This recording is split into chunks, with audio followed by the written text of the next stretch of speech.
What's up, YouTube? Got a lovely unit in the shop today. Oh yeah, you gotta love it. This is a 2004 Trailblazer EXT. Yeah, it's the long turd. As you can tell, it has got some severe damage to it. It was rolled and then it was loaded with a skid loader. But the main reason I bought it, I gave $150 for this thing. And this is it right here. It's got a 5.3 liter LM4 in it. Now, basically, it's an aluminum blocked LM7. So, yeah. This unfortunately has the oil pan that has the front differential going through it, but I gave $150 for this. I don't think I did too bad. I don't know if it runs or not, but figured, got an alternator. It does have a truck water pump. Power steering is a little different. There's a bunch of little stuff that's different, but I got an intake, and all that stuff. So I figured $150 was worth getting all the spare parts. But that just means I have to get it out of here, which is, oh boy, fun. It had a full bumper and grill and a hood on it, but I went ahead and took the saws off and just eliminated that hood, and the grill pretty much was falling off, and the front bumper, I didn't pull the ramps out to unload it off my trailer, and the dovetail on my trailer just took care of that bumper for me, got that out of my way. It's half hanging on. So yeah, this bad boy's got 190-some thousand miles on it, I believe. When I had the battery in it and checked it, I'm gonna probably plop a battery in it real fast just so I can take a picture of the mileage so I know, and then I'm gonna get in here and start pulling the radiator out and stuff so I can just yeah, get this bad boy out of here. Hoping this won't take long, but yeah, I already know it's gonna be a fun ordeal. So really though, the hardest part's probably gonna be the front differential. So yeah, wish me luck on that. So one thing I like about vehicles I don't really care about, I can just break stuff. Apparently, you can't break this really good though. Apparently.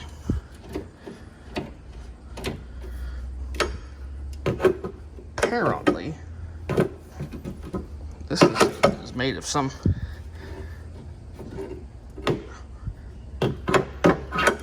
alright, come on, hop out of there. Dang it. Well, we'll cut that bad boy off with the saws off here in a second, I guess.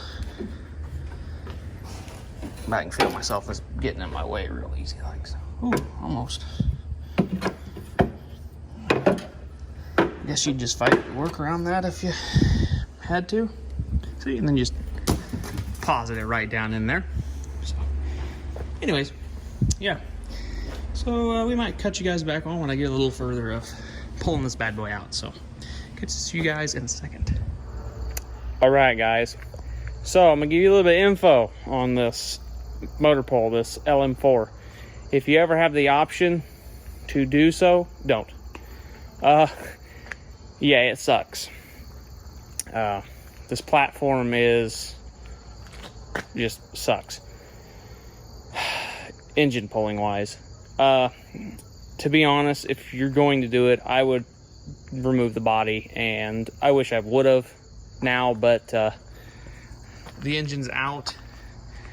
I didn't want to take the intake off, but I ended up taking the intake off and it gave me a bunch of room. I bent this, bent these, which won't be used. That won't be used either. Scratched my transmission a little bit. Apparently, did I punch a hole in the pan? Where is what's leaking? My dipstick tube or something. I don't know what is leaking. Pretty decent leak. I don't think I punched a hole in the pan. Huh, I don't know. We'll have to see what's leaking. But anyways, that was a pain in the ass. Yeah. But she's chock full of crap from the front of this, so I'm gonna pull stuff like motor mounts, AC compressor, stuff like that I won't need at all. And yeah, I'll go ahead and throw that stuff in there. I went ahead and pulled this. I will come out now. There's my socket back too. I don't want to give that away. It's my snap-on. One of my snap-on sockets. Greasy. God, all my tools are disgusting. Yeah, this has just been, I don't know. I hope this engine runs, because if it don't, I'm going to be super, super pissed. Because this is a lot of work. I'm going to go ahead and remove the transfer case. And I'm just going to throw it in the truck too. I'm not even going to bother trying to sell it or get rid of it. I don't want it. I'm going to get rid of it. I'll get rid of the adapter, because I've got a couple of them. I should keep it, you never know. Get rid of the drive shaft, it'll go. The front diff will come off the oil pan, it'll go. Like that thing will go. I bent the crap out of my transmission dipstick. The harness, I'm not going to use the harness because it's kind of funky. It's just kind of odd. I'm going to go ahead and keep it though, because I can use connectors and different things on it. But yeah, as of right now, this has probably been the worst engine pull I've done. And I've done F-bodies, and I would much rather do an F-body than pull this any day. If I had a lift where I could have popped all the body mount bolts off and unhooked the harness, steering column and everything, just picked the body off and rolled the chassis out from underneath it, that would have been awesome. It would have probably been stupid easy and nothing would have got broke. I was smart and took my coil packs off, because I don't trust myself anywhere near a forklift or a cherry picker with them on there. I've hit too many of them in the past. But yeah, I'm gonna go ahead and pull that off, or the motor mounts off, the front diff off, the transfer case, all the stuff that I'm not gonna need. As you can see, I've got one exhaust manifold bolt broke. Let's just check them. How many bolts? Just one. So one manifold bolt broke. So far, 2 manifold bolts broke. So just the back 2. Not surprising. They'll just put welded nut on them and voila. I'm seriously gonna have to figure out what's leaking on that transmission, because that's not good. Because this is the transmission I want to use. I want to change output shafts to a two-wheel drive output shaft and use it. So, anyways, yeah, this has been real fun, and I might cut you guys on in a second when I get the motor up on the engine stand. We might continue this video. And we may even throw the other harness for the intake back on it, clean up the intake gasket surfaces for the intake back on it, and see if we can't get it to start with my 4/8 harness from my blue truck that's got the flash PCM, and I've already made it stand alone, so I can put all the power to it how it's supposed to go. I got put fuel to it, and we can see if this engine runs. So yeah, we'll go ahead and cut you guys back on when I get it a little closer to being completed. So guys, hold on a second. Okay, it's a few hours later, and I got the transmission split, and I got it up on the engine stand. So yeah, we can start cracking at this and see if this was worth the money and the time to pull it. So we'll hope. I haven't 100% set my mind on where exactly this engine is going, because at the beginning of this path I thought it was an LM7, and then come to find out it's an LM4, which is basically the aluminum block variant of an LM7. It's a 5.3 liter aluminum block, so it's lighter. It's a full aluminum engine from valve cover to oil pan. Obviously the internals, of course, aren't aluminum. It's got aluminum pistons, but steel crank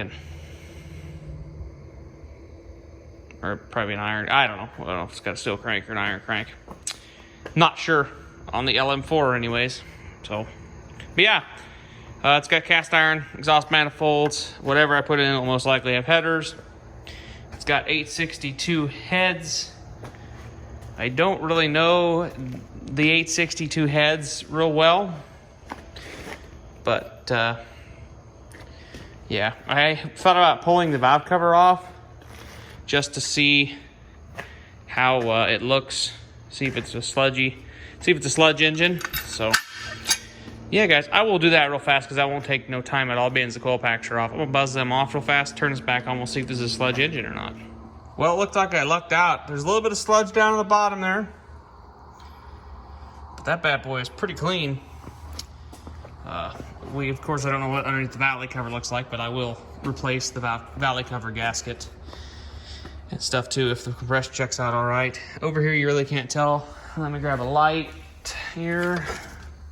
The shop is a disaster again. This Saturday, possibly into Sunday, I think I'm gonna be doing cleaning. This whole go through, clean the shop, organize my TPI parts, just kind of get it a little bit less. Put some of the shop stuff like actual the place I work for, because this is not my shop. This is the place I work for. They are nice enough to let me work on my own stuff after hours, which is pretty awesome. But yeah, this is pretty clean. A little bit, as you guys see, some sludge. There's a little bit of chunkiness down there, but so far that's not bad. I mean, yeah, that can be cleaned up just by running. So, you know, of course, it's getting a different oil pan. I'll put an F-body pan on it. I'm gonna do F-body pan, F-body accessories. I'm really considering putting this in my 95 Camaro. I always wanted a V8 in it, and I always kind of wanted to lean towards an LS swap in that car. These are Trailblazer manifolds, aren't they? Yeah, they're a little tighter. They're kind of sought after-ish, I think, because I don't think these are the same as truck manifolds. They sure don't look like it. They sure look a lot more like the Hug. So I might keep them. Them might work for a swap at some point in time. Well, they're going to stay on the engine here for when I start it, because I'm going to pull the plugs, do a compression check, do a leak down. That'll probably be the next video. And then I'll probably clean up the intake surfaces, slap the intake back on with used intake gaskets. That's normally a no-no, but being the intakes can come right back off again. It's got a little bit of a vacuum leak. That'll be all right. I just want to make sure the engine doesn't have a lot of any loud knocking or stuff like that. Also put my mechanical oil pressure gauge in the back so I can see what kind of oil pressure it's got. I do think I have enough antifreeze floating around here that if I really wanted to, I could hook the accessories back up and run the water pump and fill it and let it cycle and actually get warm and up to operating temperature and running to see how what oil pressure is at warm running and whatnot. So we'll see. We'll see.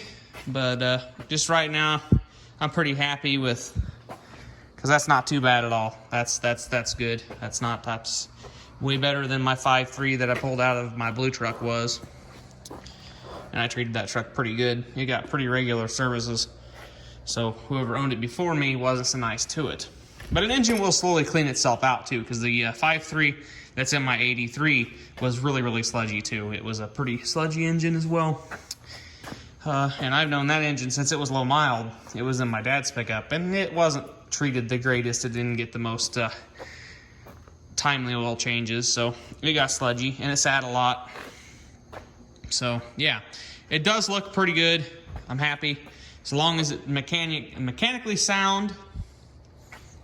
It has been setting for a while. It's dry as a bone up here on the top, so we'll soon hopefully remedy that when we start it. So yeah, I'm actually hoping when I crank it over, it'll lube itself up again. So trying to figure out which valve's open. There's nothing. Huh. Not real big duration camshaft in this engine, so might put a cam in it too. That's all depends on what it goes in. So I think it's gonna get a little bit of love for whatever it goes in. So anyways, we'll catch you guys in the next video. Have a good day, night, whatever it is where you're at. So remember, if you like it, why don't you hit the like button? And if you like this kind of content, go ahead and subscribe, because we do LS swaps, LT swaps. We do all kinds of stuff around here. And yeah, that probably completes the pulling of probably the worst LS engine pull I've ever done. So yeah, we'll catch you guys in the next video.